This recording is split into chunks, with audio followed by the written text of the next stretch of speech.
ನಮಸ್ತೆ. ಓಕೆ, ನಿಜವಾಗ್ಲೂ ಭಾಳ ಸಂತೋಷ ಆಗ್ತಾ ಇದೆ. ನಾನಿಲ್ಲಿ ಪ್ರಾಣ ಸೆಂಟರ್ನಲ್ಲಿ ಇವತ್ತು 2 ದಿನದ ಅಡ್ವಾನ್ಸ್ ಕೋರ್ಸ್ ಮುಗೀತು. ಇದಕ್ಕೆ ಮುಂಚೆ ಕೂಡ ನಾನು 2 ದಿನದ ಬೇಸಿಕ್ ಕೋರ್ಸನ್ನು ಮಾಡಿದ್ದೀನಿ. ಭಾಳ ಸಂತೋಷ ಆಗ್ತಾ ಇರೋದೇನೆಂದರೆ, ಈಗಾಗಲೇ ನಾನು ಯೋಗಿಕ್ ಥೆರಪಿ ಮಾಡೋದರಲ್ಲಿ ಇದು ಒಂದು ಅಡಿಷನಲ್ ಒಂದು ಅಡ್ವಾಂಟೇಜ್ ಆಯಿತು.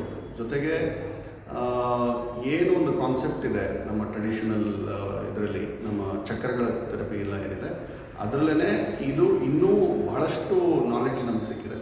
Thanks to Vaibhav sir. ಯಾಕೆಂತಂದರೆ ಪ್ರತಿಯೊಂದು ವಿಚಾರನ ಸೈಂಟಿಫಿಕ್ ಆಗಿ ಅದಕ್ಕೊಂದು ಲಾಜಿಕ್ ಜೊತೆಗೆ ಅದಕ್ಕೊಂದು ರೀಸನಿಂಗ್ ಜೊತೆಗೆ ಅದನ್ನು ಬಹಳ ಚೆನ್ನಾಗಿ ಎಕ್ಸ್ಪ್ಲೈನ್ ಮಾಡಿದ್ದಾರೆ. ಮತ್ತು the way everything is conducted, the whole planning, the systematic thing, everything is ತುಂಬಾ ಚೆನ್ನಾಗಿದೆ. ಸೊ ನನಗನ್ಸುತ್ತೆ ಎಲ್ಲರೂ ಈ ರೀತಿಯ ಒಂದು ಎಸ್ಪೆಷಲಿ ಯೋಗ ಟೀಚರ್ಸ್ ಯಾರಿದ್ದಾರೆ ಅಥವಾ ಯೋಗ ಥೆರಪಿಸ್ಟ್ಸ್ ಯಾರಿದ್ದಾರೆ ಅಂಥವರು ಈ ಥರ ಒಂದು ಕೋರ್ಸನ್ನು ಮಾಡಲೇಬೇಕು. ಅದು ಎಸ್ಪೆಷಲಿ ಬೇರೆ ಎಲ್ಲೋ ಮಾಡಿದ್ರೆ ನನಗೆ ಗೊತ್ತಿಲ್ಲ ಯಾವ ಥರ ಇರುತ್ತೆ ಅಂತ. ನನಗನ್ಸುತ್ತೆ ಈ ಒಂದು ಪ್ರಾಣ ಸೆಂಟರ್ ಬ್ಯಾಂಗ್ಳೂರ್ ಇಲ್ಲಿ ಬಹಳ ಚೆನ್ನಾಗಿ ನಾನು ಹೇಳ್ಕೊಡ್ತಾ ಇದ್ದಾರೆ.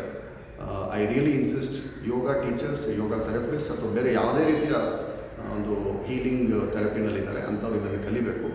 ನನಗೆ ಆಗಲೇ ನಾನು ಬೇಸಿಕ್ ಮಾಡಿದಾಗ್ಲಿಂದನೇ ಇದನ್ನು ನಾನು ಉಪಯೋಗಿಸೋದಕ್ಕೆ ಶುರು ಮಾಡಿದ್ದೀನಿ. ನನ್ನ ಸ್ಟೂಡೆಂಟ್ಸ್ ಮೇಲೆ, ಪೇಷಂಟ್ಸ್ ಮೇಲೆ ತುಂಬ ಚೆನ್ನಾಗಿ ರಿಸಲ್ಟ್ಸ್ ಕೂಡ ಬರ್ತಾಯಿದೆ. ನಮ್ಮ ಪೇಷಂಟ್ಸ್ ಫೀಡ್ಬ್ಯಾಕ್ ಕೂಡ ತುಂಬ ಚೆನ್ನಾಗಿದೆ. I am really thankful. ಮತ್ತು ಇದನ್ನು ಇನ್ನೂ ಮುಂದೆ ಹೆಚ್ಚು ಕಲಿಬೇಕು ಅಂತ ಅನ್ನಿಸ್ತಾ ಇದೆ. ನನಗನ್ಸುತ್ತೆ I will take Vaibhav sir's guidance and I will continue. Thanks ಅಲ್ಲ.